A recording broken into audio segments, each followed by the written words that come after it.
bikin hidup lebih baik. Kemarin Bapak menyinggung sedikit mengenai betapa pentingnya hubungan dan pembapaan untuk pertumbuhan anak-anak kita ini. Betul.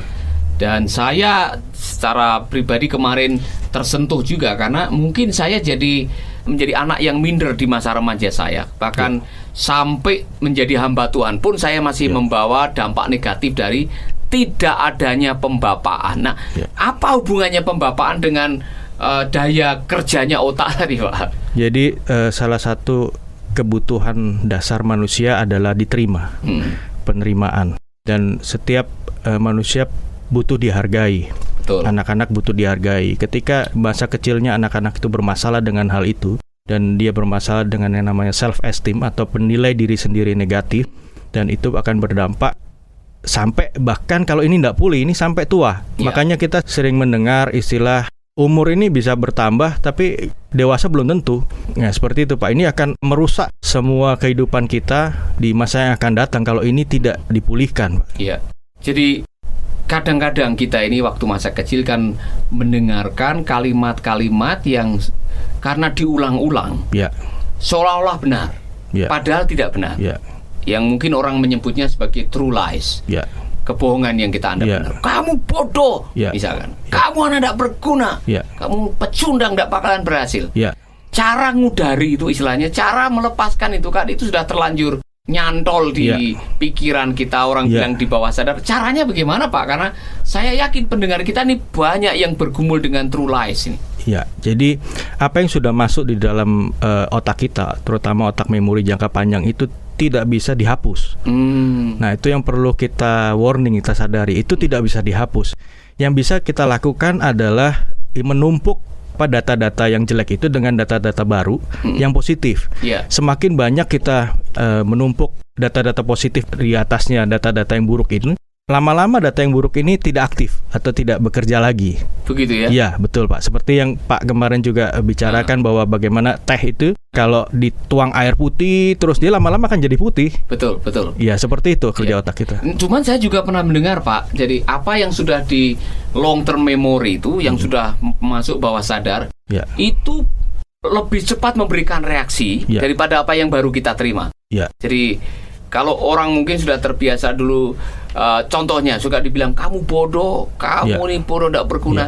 Walaupun sudah ke gereja, sudah mendengarkan firman Tuhan, dibaptis penuh dengan Roh, waktu stres, rasa tidak berguna bisa muncul lagi. Betul itu, Pak, ya? Betul, Pak. Lalu caranya itu seperti Bapak tadi, cara kita untuk bisa menonaktifkan itu dengan cara diisi terus dengan hal-hal yang baik. Nah, saya pikir berarti ada benernya, maksudnya apa yang dikatakan Rasul Paulus ini. Betul, Pak. Semua yang baik, semua yang sedap dengar, semua yang murni, semua yang disebut dengan kebajikan, pikirkanlah itu. Betul itu, Pak, ya? Betul, Pak. Jadi pada akhirnya perilaku kita ini tidak bisa dipisahkan dari pola pikir kita. Betul. Ya kan? Orang-orang yang mungkin sampai hari ini kok hidupnya menderita, tidak punya semangat hidup, selalu gagal, ada kaitannya enggak dengan pola pikir itu? Sangat, Pak. Sangat, ya. Sangat, betul. Jadi benar juga apa yang dikatakan oleh Brian Tracy, change your mind, change your life. Betul. Nah, cuman Pak, jujur nih, berubah itu enggak gampang, Pak. Pak dulu mulai mengalami perubahan gimana tuh, Pak Frankie dulu? Pernah enggak ada titik balik dalam hidup di mana Pak Frankie bergumul dengan satu pola pikir yang susah sekali dan akhirnya ada satu waktu mengalami titik balik, saya berubah? Ya, itu kalau kita bicara tentang titik di mana dalam hidup kita ada di lembah kekelaman. Bagaimana caranya kita keluar dari situ? Yang pertama kita mesti punya pegangan, Pak. Pegangan itu apa? Pegangan itu kalau orang-orang dunia makanya punya jimat atau apa segala macam. Sebenarnya mereka apa sih untuk kekuatan untuk itu? Padahal sebenarnya itu adalah tipuan daripada iblis, ya. Kita bisa keluar dari situ, kita bahkan bisa masuk lebih dalam lagi sebenarnya kalau dengan itu. Yang harus kita lakukan adalah mengisi otak kita sebanyak-banyaknya dengan firman Tuhan itu yang betul, karena firman Tuhan itu kan membangun. Pada saat kita jatuh di situ, kalau otak kita sudah terisi dengan firman Tuhan, tiba-tiba ada firman-firman yang keluar dari situ untuk menguatkan, untuk istilahnya ketika kita stres, bahkan saya pernah hampir bunuh diri karena stres, karena waktu itu usaha saya cukup bermasalah. Ya, kurang ajarnya iblis itu dia selalu bicara bahwa masa depan kamu suram. Iya. Dan dia masih kurang ajar sampai hari ini, Pak. Iya, dia masih kurang ajar. Dan bukan cuma itu, Pak. Dikasih alternatif. Iya. Jadi kalau lompat dari gedung itu kira-kira kondisinya seperti apa? Cara-cara bunuh diri itu dijabarkan dengan lugas oleh si iblis ini. Nah, waktu itu saya ingat saya sedang sendirian di kantor, itu lantai 3. Saya melihat ke bawah, terus tiba-tiba itu sudah stres sekali saya. Tiba-tiba saya dengar suara Roh Kudus bilang, segitukah kasihmu kepadaku? Begitu mendengar, maksudnya bagaimana Tuhan? Aku mengasihi engkau. Apakah kamu tidak percaya sama kasih Tuhan terhadap kehidupanmu, terhadap dirimu? Nah, begitu Tuhan bicara seperti itu, Tuhan tidak cuma ngomong. Saya merasa Tuhan peluk saya, dan di kamar, di kantor saya itu saya menangis sejadi-jadinya. Dan kemudian setelah saya menangis, saya minta ampun sama Tuhan. Tiba-tiba ada terpikir sebuah ide yang cukup brilian. Tuhan bilang, kamu telepon orang ini, dan saya lakukan. Tadinya saya nggak berani, Pak. Saya lakukan. Dan itu akhirnya masalah ini yang seolah-olah kita membuat masalah ini rumit sendiri.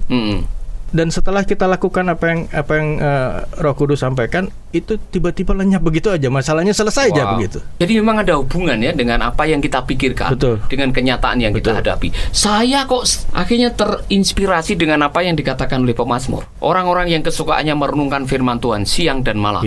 Itu digambarkan seperti pohon yang ditanam di tepi aliran sungai, berbuah pada waktunya, daunnya tidak pernah layu. Ada satu kalimat di belakangnya yang saya, apa saja yang diperbuatnya berhasil.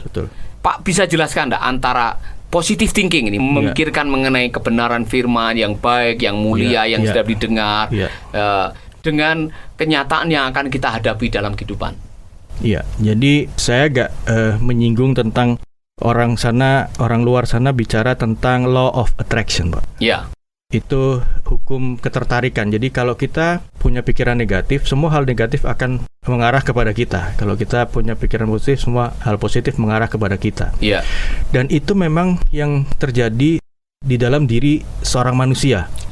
Dan apabila pikirannya baik, hal-hal yang baik itu akan mengarah kepada kita. Nah, saya pernah mengalami begini. Waktu itu saya SMA, saya pernah dibully. Dipukulin. Saya kelas 3 SMP pindah dari Bandung ke Jakarta, Pak. Jadi ada satu orang lagi teman saya akhirnya jadi sahabat, itu dari Palembang pindah ke Jakarta. Karena kami orang baru di sekolah yang baru dibully. Kita disuruh masuk satu geng di sekolah itu, kita nggak mau kan. Karena kita tahu ini nggak inilah. Kita bully, dipukulin segala macam. Akhirnya adalah saya sama teman saya gini, kita cari les-lesan karate aja di sini ya. Karena rumahnya di daerah yang sama, kita les karate daerah yang sama. Sampai satu titik saya bertobat terima Tuhan Yesus itu kelas 1 SMA.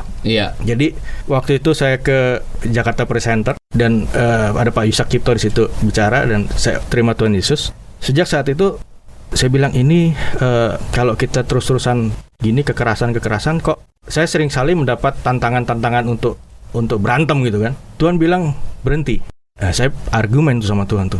Tuhan, kalau saya berhenti, cuman saya aja yang selamat. Saya mau itu semua teman-teman yang latihan itu berhenti. Gimana caranya? Kalau itu Tuhan lakukan, ya saya pasti berhenti gitu kan. Karena nggak ada alternatif ya. Tidak lama setelah itu, Pak, 3 bulan tutup, Pak. Wow, tempat itu benar terjadi ya? Iya, 3 bulan di tempat itu tutup. Dan saya bilang gini, oke Tuhan, ini kalau nggak boleh begini. Saya nggak mau berurusan dengan orang-orang yang membuli saya. Akhirnya saya mengampuni mereka. Saya bilang, saya mengasihi mereka. Saya bukannya tidak mau berteman, cuman saya tidak suka cara-cara mereka, pertemanan mereka seperti itu. Jadi benar ya, apa yang dipikirkan menjadi kenyataan. Menjadi kenyataan, betul. Saya setuju dengan apa yang dikatakan oleh Tuhan Yesus. Jadilah seperti imanmu. Dan saudara-saudara, ini pelajaran buat kita semua. The law of attraction itu ada sangat benar sekali. Kalau kita memikirkan yang positif akan datang. Betul. Saya masih ingat waktu SD, Pak, di kampung ini ya. Kalau kita sekolah, kan di sekolah tidak ada WC. Ya kan? Kalau kita kebelet mau berak atau mau apa gitu, ada teman, kamu kantongnya aja tuh kerikil. Gitu. Ngantongin kerikil, nanti tidak akan merasa lagi gitu. Itu benar loh, Pak, itu.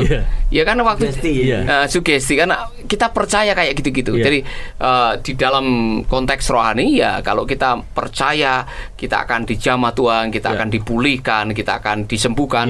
Tuhan akan melakukan. Betul. Nah, saya mau kita menantang teman-teman kita yang mendengarkan program ini, Pak. Mungkin ada di antara mereka yang sedang hidupnya ngenes, ya kan? dililit utang, kemudian sakit, rumah tangganya mungkin sedang dalam keadaan berantakan dan tidak tahu bagaimana harus berbuat.